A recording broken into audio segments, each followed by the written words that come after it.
G'day guys, welcome to the Forged by the Fire podcast. I've just had a chat with Joe and Joel.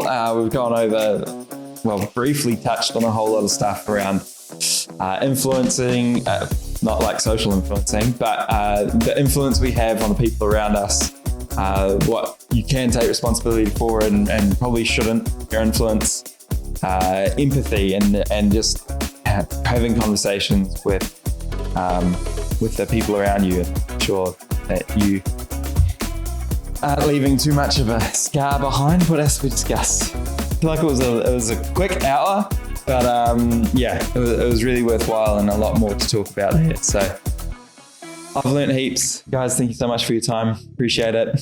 I hope you guys enjoy it and get something out of it. Feel free to drop any questions or comments or anything down below. And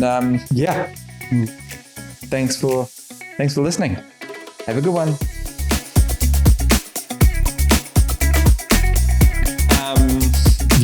Welcome back 5 minutes later. I think everything's recording. I think this one will pretty much flow on a lot from the last one. For you guys, there's going to be a whole week in between them. But for us, obviously not that long, so we'll just be flowing on from the conversation. But we got to open with a question that we left for ourselves. What's one piece of information or advice or insight or memory or something that you would leave for your 60-year-old self? Man. I guess this one just reminds me of something that's already been said, but embrace the chaos that's happening in your life now. All these things that you might be struggling with or maybe a frustration to you now are probably the things that you're going to miss when your family moves on, or I don't know.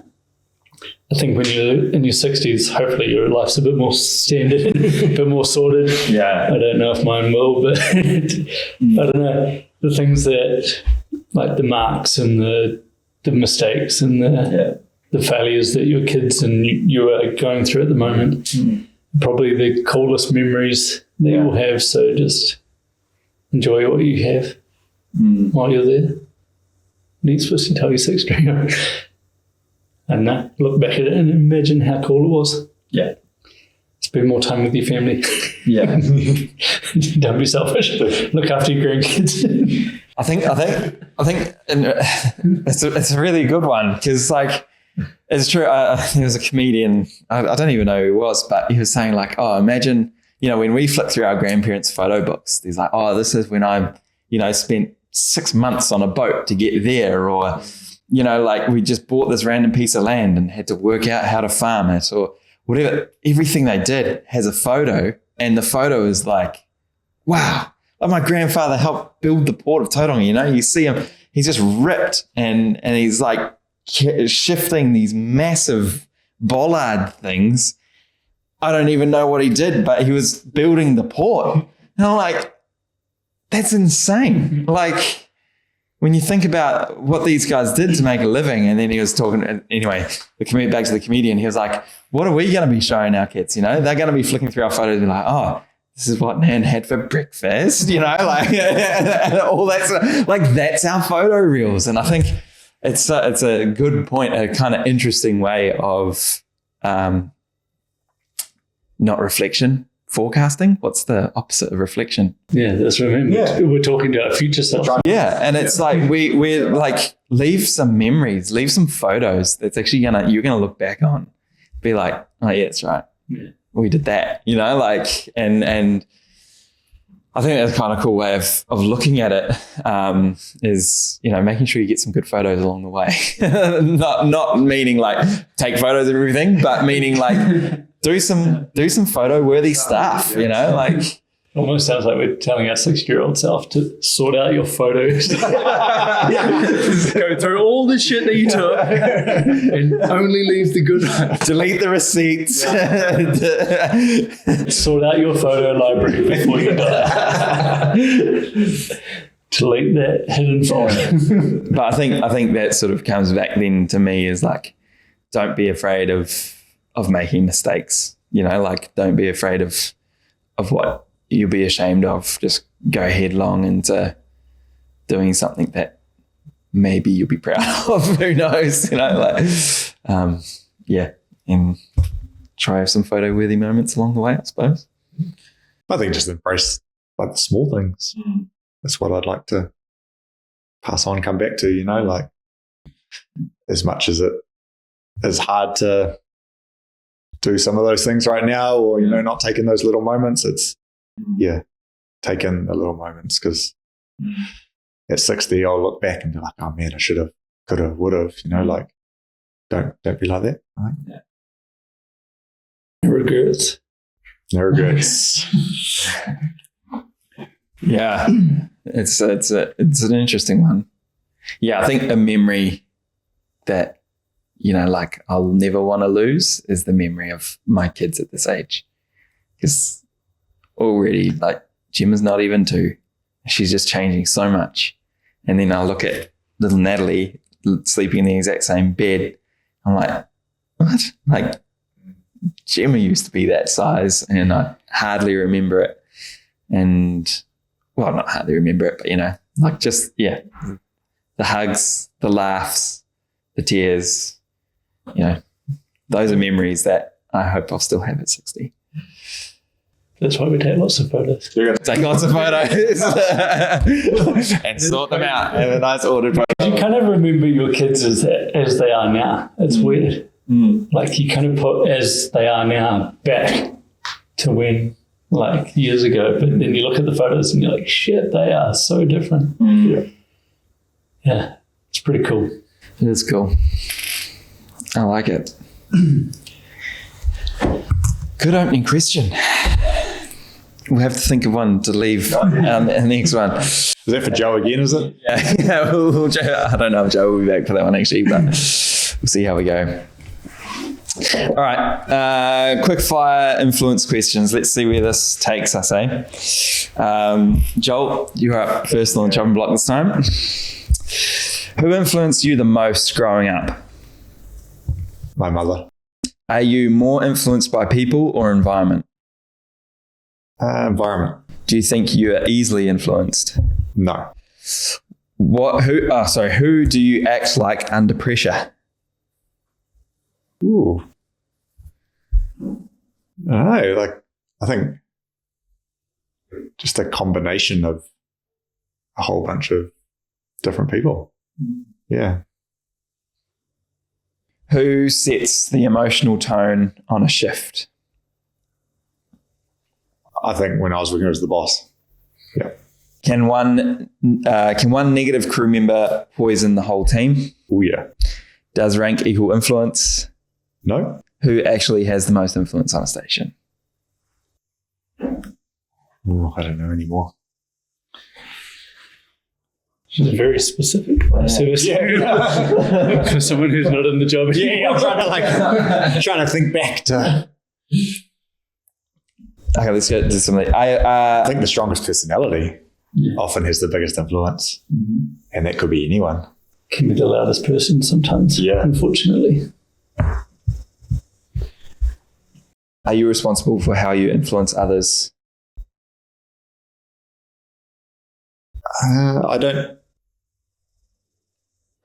No, I don't think I am responsible for how, but I'm because they'll take from what they see differently. Everyone takes differently. Do you influence more by what you say or what you do? I think you can. Do I personally do it, or just in? Let's use the royal you. Do you influence more by what you say or what you do? Like, does a person influence more, words or actions? I think if actions don't match words, then your actions speak a lot louder. Yeah. Yeah, I totally agree. I think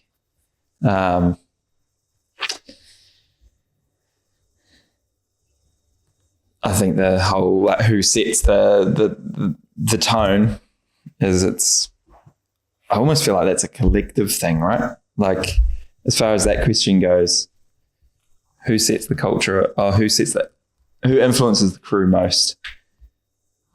I feel that's kind of culture, isn't it? Or am I thinking about that wrong? No, I think it is. It depends.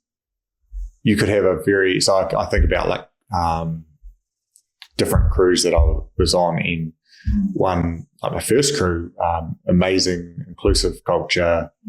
The officer was really receptive to working collaboratively with the crew. And so then the influence there was a lot more spread, and the motion of the day, whatever, was not necessarily down to one person. And whereas I've been on other crews where in the first 5 minutes of a shift, because of the boss I had at the time, I knew if I was going to have a good day or if I was going to have a really tough day at work and not want to be there. I think and that can be split too, because if you're on a 4-person truck or a 2-person truck, that can also have a bigger bearing. Yeah, true. I think my personal journey with influence has been kind of like because I've moved around a lot of different stations and worked with a lot of different crews, and it's been like a massive up and down. But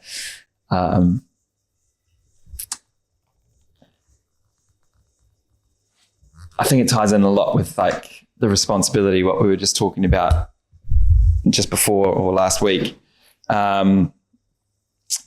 with, you know, you arrive on a new crew and there's already a expectation or, you know, like a culture laid down, and you're going to influence that simply by being there. And it's, you know, about having whether or not being really conscious about whether or not you're going to have a negative or a positive influence. And one of the ones that stand out to me, I was in a workplace that wasn't all that great, you know. There was a lot of negativity, and I was, you know, really doing my best not to get like sucked into it, I suppose, you know, all the sort of negativity around. And then I was moved crews, and I was in a crew of 2. So it was me and this other guy, and I walked in and saw him, and I was like, "Oh, g'day, mate, how are you?" And his first line, like, this is our first shift together, first sort of introduction. And his introduction was like, "I refuse to be influenced by your relentless positivity." And I was like, whoa, cool. I have no idea what to do with that. Like, that's not really the introduction I was thinking. Yeah, and that's it. That's the unfortunate part of my nature is I take that as a challenge, and I'm like, sweet. Now I'm just going to dial my positivity up to like 11 and see if I can wear you down. And we did end up having quite a functioning and, like, I'd say, as positive as it could be. It's like I never changed him, but I massively changed the way his days at work went, and gave him nothing to complain about. Every time he looked for a little wedge of negativity, I'd be like, you know, flip it around and look for that responsibility bit of what we could be positive about and make him groan every time. How annoying. I was kind of intentionally annoying about it. I probably didn't do that very well, but you know, like, and that's the influence. I guess that's what I was thinking when we're talking about influences. It's like how, you know, like I was brand new, no rank, no leadership role in it at all, and yet, you know, really, I guess, being intentional about the influence we have. And I think that's a lot to do with leadership, right? Is how you influence the people you work with. I don't know where I'm going with this, but yeah. Have you guys had any like encounters like that, or times where you've realized your influence on a crew or in a culture or anything? Yeah, I think, well, we've, like you and I have talked about previously, you know, like when I was at the training center, I had a really big opportunity to be an influence. Yeah. And for me, I tried to use that to bring up mental health because that was, a big thing on my, big thing for me in my life, and something that I wanted to, pass on and support people. And so until, recently we've had a conversation that, like you took away a whole lot from that. And so, I think that's the time when I've had, and for me, like that's a win. Like one person has come back and said, hey, that really stuck out for me, and I've taken that on. That's probably my biggest influence that I've tried to have and felt like I've had in the job when I was there. And where did that start for you when you realized, oh, wow. Like if we were to turn that into like a story arc almost, where, there's a start, a challenge and a sort of outcome or whatever. Could you rewind that to a starting point? I think just conversations like I had with mates on my crew. Yeah. There was conversations just like this around the smoker table with one colleague in particular. Like, we were pretty open. I worked very closely with them at the training centre, and quite open, not just hey, how are you, but hey, how are you? I think that was kind of the origin of that. And I was like, well, hey, we have an awesome opportunity here to, spark these conversations with, I was working in the volunteer space. So, with hundreds of volunteers around the entire country. So why not use this as an opportunity? Make that our little thing that, when people come on our courses, that it's, we're not confrontational about it at all, but how's your mental health? Have you thought about it? This is where you can get some help if you want. At the end of the day, you can ring me if it gets to that. So it's awesome. I love it. And then like where that kind of came to like a big full circle, I guess, is that I gave, so I did that presentation 50 or 60 times probably. But I gave that presentation to the chief executive and the whole executive team one day when they came to the training centre. And be like, hey, this is what we do. And whether it went any further than that, I don't know, but at least it was, hey, this is what we try. So that was kind of the full circle for that. That's awesome. Get it right to the top. Certainly. And that's an awesome example of, I don't know, is that bottom-up leadership or, like starting influencing where you can, and then all of a sudden you're dealing with the national leaders of the organization. Like that's a huge example of influence, like I guess when you're thinking about circle of influence, circle of concern, you just started with the little, like I guess you look at that as a whole problem, you'd be like, oh man, the culture is so set in its way here. Mental health is frowned upon. That is what it is. There's nothing you can do about it. Then all of a sudden you just started working on what was in your circle of influence, and boom, it just expanded out into a presentation to the NHQ guys. That's awesome. That's an awesome story. I love it. So the chat that you got, was pretty well rehearsed and refined. Like by the time it got to you, but and it had an impact, right? Like so it impacts one person, then I'll take that as a win.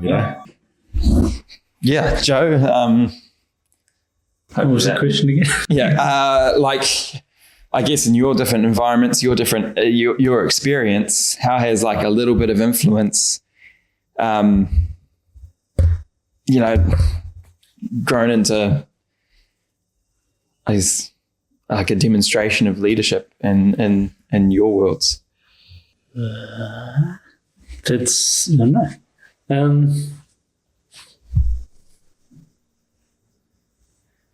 Well, I'm trying to make this way deeper than it's Okay. I don't know. I don't even know how to answer that. But like, I know one thing that I've always found kind of cool after being successful in rowing was like when I got the medal.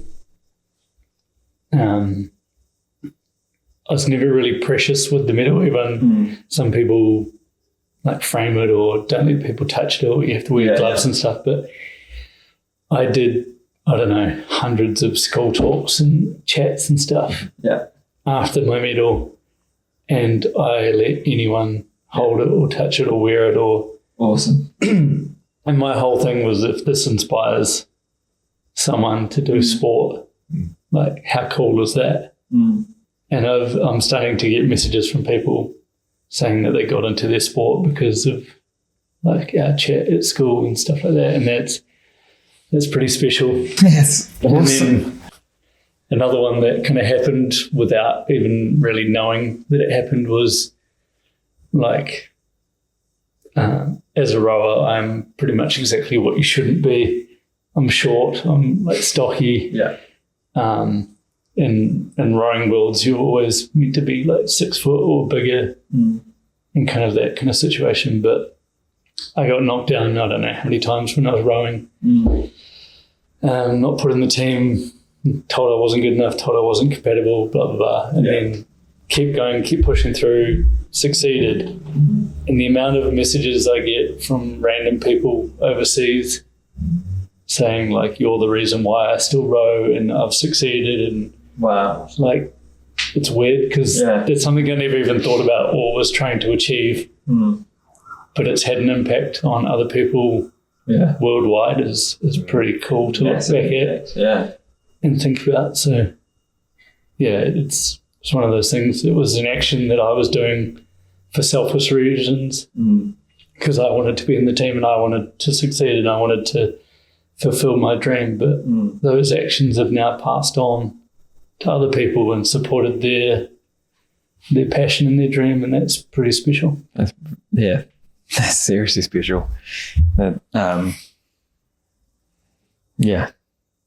what a, again, just awesome demonstration of influence where, you know, like it's the things that you're laying down that you don't even realize you were laying down at the time that have, you know, inspired a whole. And that's the thing. I'm probably just lucky that people can still get in contact with me and tell me that. But there's things that most everyday people do that will inspire someone else without even realizing it. And sometimes they just don't get the opportunity for it to come full circle knowingly and realize that's what's happened. But I think we kind of underestimate how much our actions influence other people. And like, it's the old story is like a teacher at a primary school or a kindergarten has a much bigger impact than everyone ever expected. Like a teacher is a huge factor on a child's upbringing. So if they're a shit teacher, they can create shit people. But if they're an amazing teacher, like who knows what they spark in some child's life. I think I try to remember that too, where like, I think, I don't know, you know, being a firefighter now, whatever, it's quite easy to take for granted. Whereas a lot of people, a lot of kids, like idolize firefighters. And sometimes I see a firefighter, like a kid, try to interact with a firefighter here and there. And it just like, it hits deep when you realize, like, I had an experience when I was a kid. We'll go down a random tangent, man. When I was about 8, I suppose, still am, but massive Australian V8 supercar fan, right? Like that was my whole life revolved around that sport in a way. Not really, but you know, like hugely into it. And then I was a Holden fan through and through. Like My condolences. Yeah. And I maybe regret that now. No, but like, and through, for no reason at all, it was like the first race I watched, and I was like, just chose these two cars because they looked cool. And my like heroes was a couple of drivers. I don't know if I should name them, but like the Kelly brothers. Yeah. They were just my heroes, man. Love them. And then one day, our neighbor who worked at a company that was a sponsor for he gave us tickets to a gala dinner with a Ford driver, not a gala dinner, but like an opening thing dinner with one of the head Ford driver at the time, and then tickets to the race weekend in Queensland Raceway that weekend. He was like, "Oh, I've won these. You guys take them because I know you're real keen." And I remember thinking like, meeting a Ford driver. I was like kind of bummed out. But met Mark Winterbottom and Stephen Richards. Stephen Richards, just a humble, awesome, very friendly guy, massive smile. But Mark Winterbottom, his personality was just, he went from the villain to being like my hero, like he's just awesome. And then that weekend, we went to the race weekend, and met the Kelly brothers, and they went from hero to absolute villain. And pretty much that day, like, changed me. And I know that sports doesn't really matter, but as a kid, I basically went from Holden fan and idolizing Holden drivers to like all out Ford fan. Mark Winterbottom's my guy. You got no, like, and as a kid, that influence or the impact of meeting your influences is huge. And now, like, sort of considering that I'm in a role that maybe a kid might look up to, and it's a huge influence, like, I don't know why I went down that tangent. But it's one of those things. It's a 5-second meet. Yeah. Or a 5-second. Yeah. Something that happens almost immediately can make or break what your illusion of someone is. Like you said, they can become a villain. They'll like never meet your heroes type situation. Yeah. Because what they can be on TV or in the media can be very different to what they're in like real life. But can be flipped as well, because you never know what people are going through. No, of course not. The time that you meet them, they might have just come out of a really shit meeting and they're super stressed, about to lose their job, and some kids are like, "Can you have my autograph?" 100%. Get the fuck out of here. And you were dressed in all blue, so like didn't want to talk to you anyway. But it's those small interactions can make or break everything. And I think sometimes as well, we might put too much emphasis on these little moments. Yeah. I was talking to someone yesterday, and they were saying how like they were going through this massive change and everything was happening, and they were just stressed about everything. And they'd gone out to a pub and they were just full on venting to a friend of theirs, thinking they're in a safe space. And then behind them, they must have been venting about someone that had been frustrating. And behind them was that person's parents. And then the parents went back to that person and said, "This person's been slagging you off." And I don't even think they were necessarily slagging. They were just venting. So it's got taken out of complete context. And now these two people don't talk to each other. And I'm like, well, they weren't even in the room. It was something that someone else had said, and like, I don't know. There's always going to be, like, we all do crap things sometimes that frustrate someone else, and then they vent about it. But like, if you take every moment that someone's having a vent and use that against them, then like it's hugely detrimental. So I think in a lot of situations, like, yes, you can take it seriously. You can take the good and the bad from everything, but everyone has bad moments. It doesn't mean they're a villain because of it as well. I'm not trying to elaborate on that, but like 8-year-old self, come on, kid. you don't know the things that you're doing to impact someone else. But also in that same regard, just because they're having a bad day doesn't mean that's who they are as a person for the rest of their life. So I don't know, maybe take it easier on some people. And I think that you think of the villain because most people are just trying to live life the best they can and be the best person they can. Not everyone's out to get you. And I think that comes back to, when we're dealing with people, like that guy at their workplace was like, oh, I'm not, not having a bar of it kind of thing. Yeah. Like how easy it would have been to be like, you're a dick. Like, I'm instantly not going to like you for the next however many, months or years we're working together. Let's just butt heads then. Like, because whereas, I guess maybe back to the responsibility thing that we we're talking about before, where it's like the only thing I can take responsibility for is how I behave, how I act, how I respond. I've got, as we're saying, it's not up to me to decide whether or not he reacts well or negatively to me.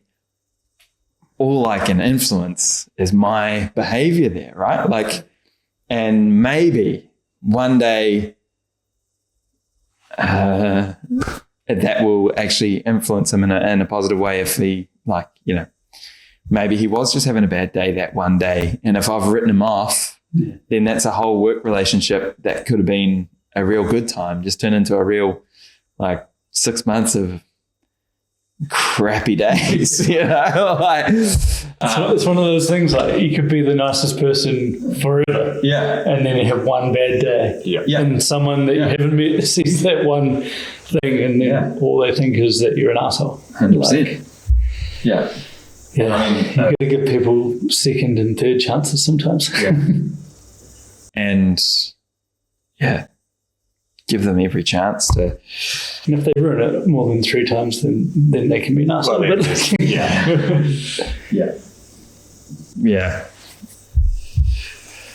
think it's an interesting one in a workplace like this where, I guess there are. On one hand, you work so close together and have you're forced into a sardine can in a family in a sardine can in a way, but then at the same time, you've got no idea what other people have going on around the place, and choosing to, I don't know, be positive influence in that space, I guess,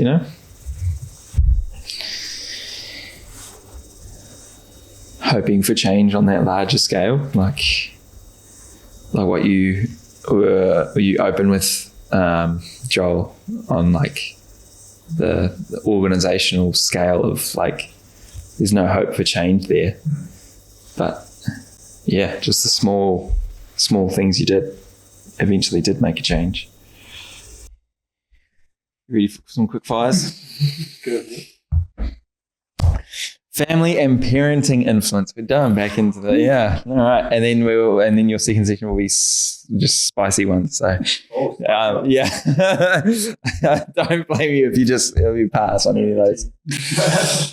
Are your kids copying what you say or what you do? Both. What habits are you accidentally passing down?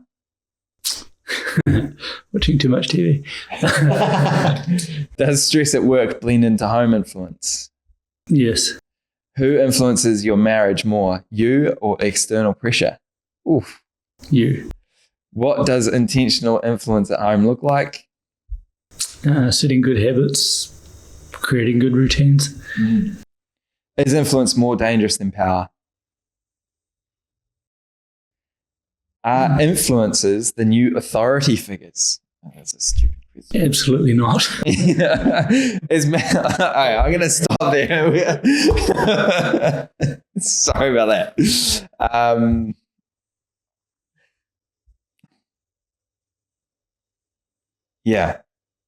Let's go more into that. Does stress at work blend into home influence? Yep. Unfortunately, it's not something that you try to drag home, but if you're having a shit day at work, you can't help it. Sometimes, you can't flick that magic switch. I wish you could sometimes, where if you've had a shit day at work and then you jump in the car, like it should just flick and you should just get home and be like Mr. Positive. But sometimes with the stuff we see, if you've not dealt with it properly, like you can finish your shift having just gone and dealt with the most horrific thing. Yeah. And then within 5 minutes of getting back, you've swapped your gear off the truck, you've got changed and you're in the car driving home. And then all of a sudden you walk into a house of like screaming kids running around trying to get ready for dinner or bed or what. And man, it's a hard switch to flick. And that, like, sometimes those traumas kind of sit with you for a while. Like you have to almost process it. But when you're going from that to that within minutes, it's pretty hard to switch. You do your best and like you give it an honest try.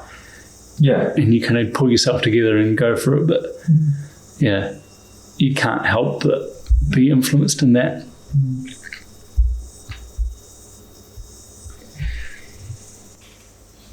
Does commute time play a role in that too, though? Yeah, my commute's only 10 minutes, so you don't really get that opportunity to. Yeah. Whereas I've had, 1 hour commutes. Yeah. Which it can still go both ways, right? Like you have an hour to process and to rationalize, change your mindset, but you've also got an hour to wallow.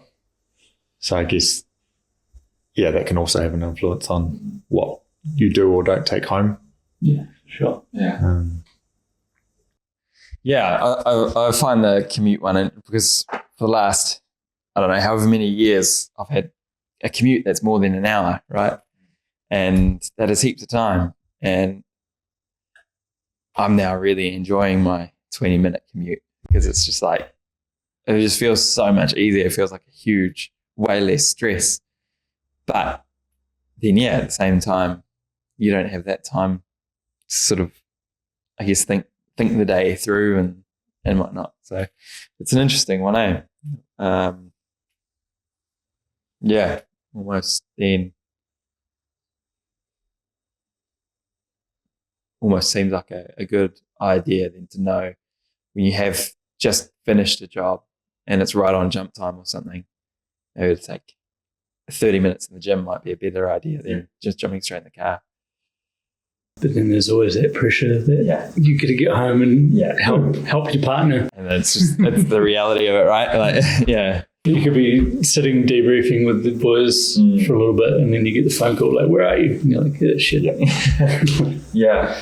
I just know because I've had like over an hour commute to now I work at home, and as much as Google Maps tells me it's 1 minute to get to work, I live at work. And so I have different stresses, but I actually, like personally for me, I need a process time. I don't have a process time because it's a mix, right? Because it's there. And one door out the other. Yeah, and literally I can be working in my workspace and the kids are asking 100 questions at the same time. So, I think there is some value in that commute processing time. And so maybe, that changed for me. Like I've got to go ride my bike or something like that. And I get it differently, but but also being aware that could be detrimental too. And, instead of processing and not bringing the stresses home, you're actually compounding and, you've built up in your head whatever the scenario is for the day, and now it's a whole lot worse by the time you get home, and that gets unloaded on family, kids. What do you think are some ways that, I don't know, as a young parent, as someone who hasn't, really had as long in the job as you guys have, and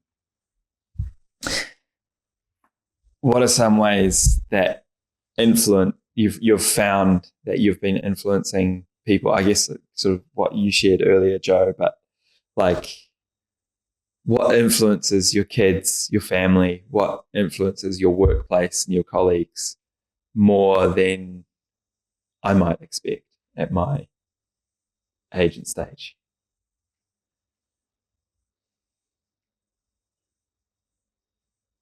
Are you talking like as a new parent? What would I recommend? Yeah, or like just in any area, like, yeah, exactly that. I guess if it has been a shit day at work, maybe have a vent or a chat to someone you know outside of your family before you get home. Yeah. I don't know. Almost put a bookmark in it. Try to put on the brave face for your family till you put them to bed, and then have a proper conversation with your partner or someone you trust. No, it's a hard one to just tell people to do. You got to find that kind of situation yourself. But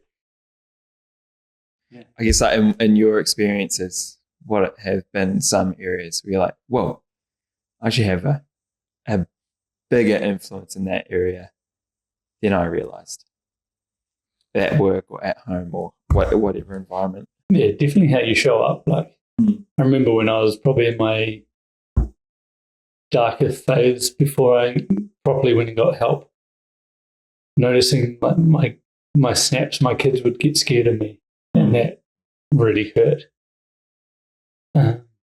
Didn't want to be that. Like, I didn't want to feel like a villain to my children. So being able to kind of flip the switch and take a few breaths before you walk through the door, if you know it's going to be full on before you get there, and prepare that it might be chaos when you walk through. And that chaos has got nothing to do with what just happened at work. And being able to just calm yourself down and prepare for it. Give yourself a little bit of space, maybe sit in the car for a little bit if you need to.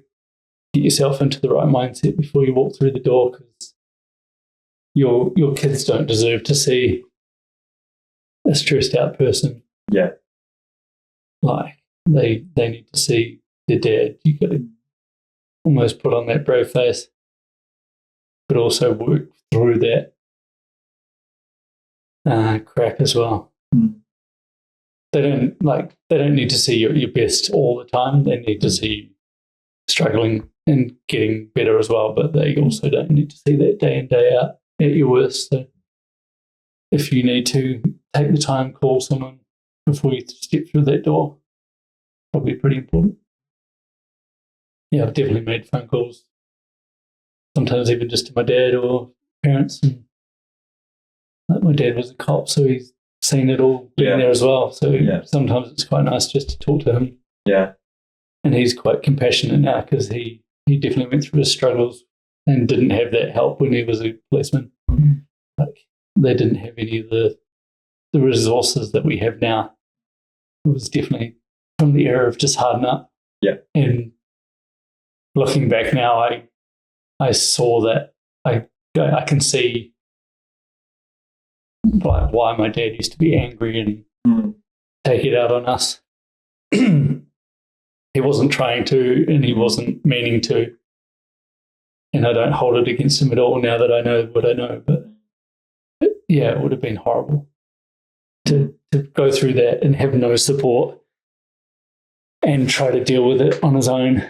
And I've definitely seen what impact that's had on our family, like my brothers and sisters. So yeah, trying to not do that to my kids is really important to me. And also, yeah, I think it's quite good for him when he can talk to me as well and give advice. I think it makes him feel a lot better, and it might even be helping him. So yeah, it's a weird one. Make sure you talk to someone. Don't take it out on your family. Yeah. But you also don't have to be the hero and have no weakness. It's a fine balance. Yeah.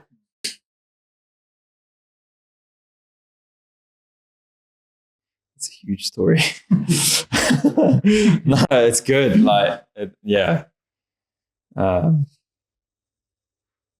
just feel like that last bit really means a lot, because, you know, as what you're saying, as far as like you opening up with your dad and being able to talk to him about it, also helps him, you know, like, I think that's very true and very real, real thing about talking to the right person, right? Like, when you yeah, it's almost healing for both, or both of you when you're like, yeah, that's actually, you know, someone can relate to it.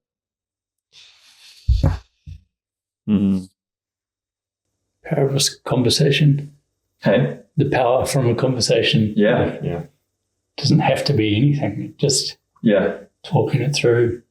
Common things that you can vent and debrief about. That's why we're doing this, isn't it? right. We're literally having these chats so someone listening might relate to it and can open up and release about it. Like, it's pretty powerful. It's just words and it's just a conversation. But it's something to help release or trigger or event. Do you think that's something that, you know, like it's just sort of occurring to me as you tell that story? Almost one of the early things that dies when you sort of like in the first response world is that empathy. Yeah. And then the moment, you know, I'm quite fortunate because I've got a family with very deep experience in a lot of this stuff. But when you find someone who can fully relate to what you're talking about, but also has, is empathy the right word? I think it's empathy. It's empathy. It's relatable. Yeah. Like empathy is taking on someone's emotion and helping them deal with it. But sorry. No, it's good. Like, I'm just sort of thinking it through, you know, like,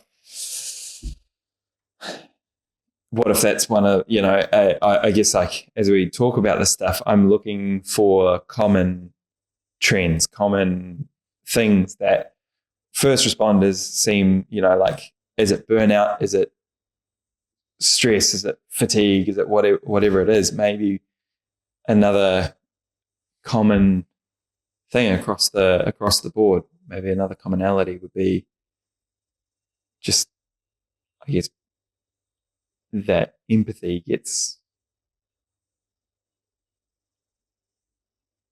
overworked, you know, like in a way, maybe. Is it overworked or just somehow it burns out, you know? I don't know. Sorry. Thoughts. It's definitely something we probably need to practice more is empathy. Like we do see common trends in our jobs.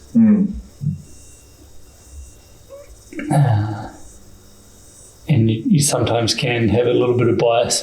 Be like, I'm not surprised. But again, every situation is different and every person's different. Like you need to not have these preconceived ideas. Absolutely. Yeah. And you're always generally surprised once you've been to a job, like it's not always what you think it is. Yeah.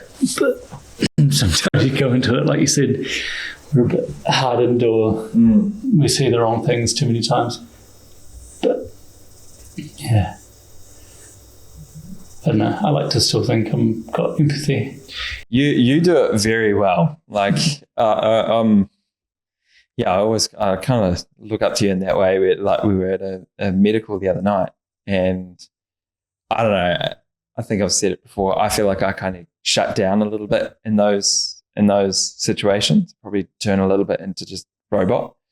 Whereas you do empathy very well. You know, you offer to make cups of tea, and you really engage with the families. I just think it's awesome. I watch you go, and I'm like, man, that's epic. You know, like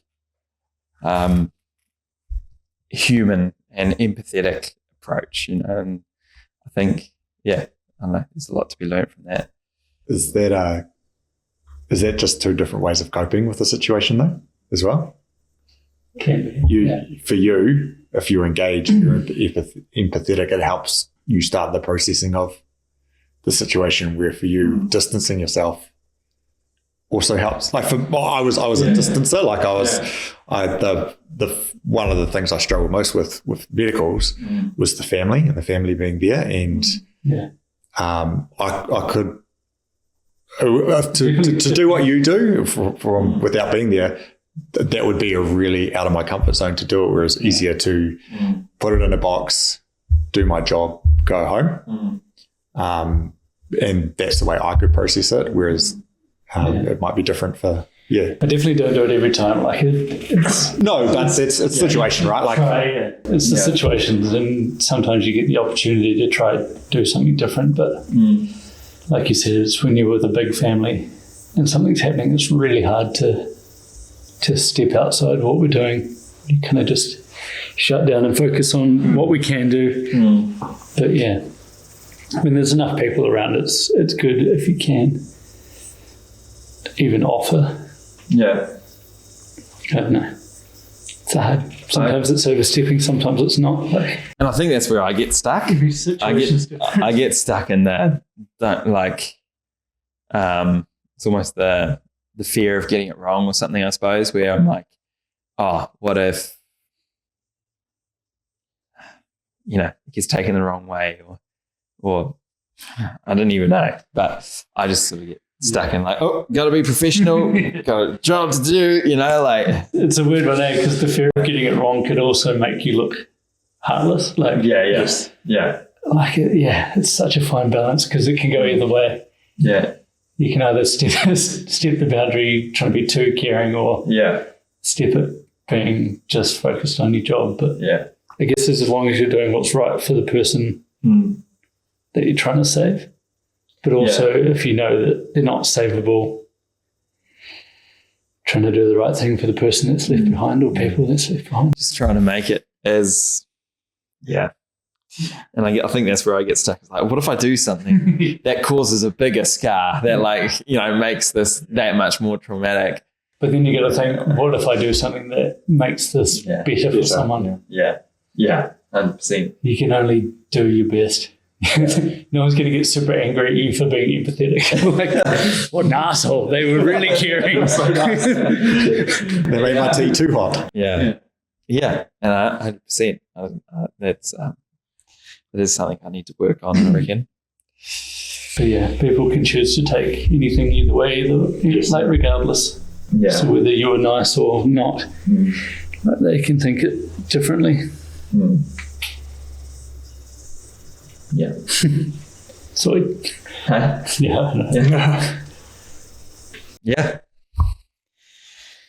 Well, looking at the time, what time do we need to get away? It's cracking on. That was really, really good. I'm sorry if I feel like I went a little bit wayward there with some of my questioning and stuff. I feel like that's actually a great sort of insight into some of what, I guess, a bit of self-awareness, a bit of knowing what, your influences are and how to deal with it. I feel like I've enjoyed that. So thank you guys. Leaving a question for our next panel. What are we going to ask them? It's hard to frame. From the mistakes that you've made, what's something you would change and what should you be doing next time? Does that make sense? Hopefully I don't ask myself this question. I hope you're equipped with an answer. Any closing comments on what have we talked about? Influence and family stuff and empathy. No, I feel like when I heard that one at the start, I was like, this ain't going to go very far. But that one, we didn't even touch the edges on that one. I feel like that one could go heaps further. So and I feel like, yep, I agree. I think you just never know what influence you are having, both positively and negatively, but also you can't worry, I guess, about what that influence is. If you're staying true to yourself and, your values, then people will take from that both positively and negatively. So it's almost where consistency comes in, right? Because if you're, as I was saying before, if you get seen in one moment, they might get the wrong impression. But if, you're aware of your influence and you're, living it consistently, maybe, sort of take care of itself. But it's that responsibility thing, taking responsibility for you can, and then not worrying about the rest. Yeah. Awesome, guys. I appreciate it. Thank you.